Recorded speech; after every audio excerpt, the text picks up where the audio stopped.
Design process has been something that's been studied since the late 1960s or 1970s, and ultimately design process began as a deconstruction of how designers, particularly industrial designers, work and the various stages that they go through when they're designing a product. What's interesting is that early design process models were very prescriptive, and yet they didn't have any detail whatsoever to prescribe how a designer needs to design. Traditional design process models really involve the basics of designing. They're about ideation, they're about product refinement, sometimes product evaluation, and implementation. And those are the real basics of design process.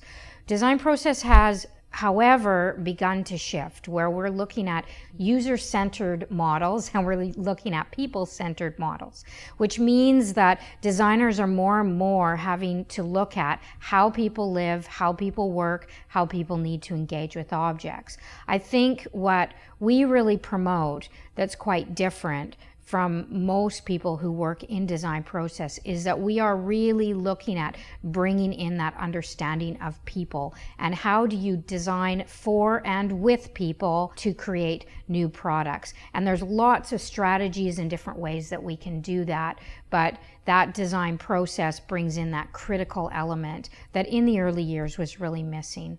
Design process today is more descriptive, which I like because it does leave that fluidity, because each design of every single product is a wicked design process, meaning that every single design scenario is going to be completely different, and therefore every aspect of research that you do towards designing something is in turn going to be quite different. So the empathic design processes that we add in are very fluid. They have all kinds of different methods to draw out these aspects about people's relationships with objects and how they live in the world.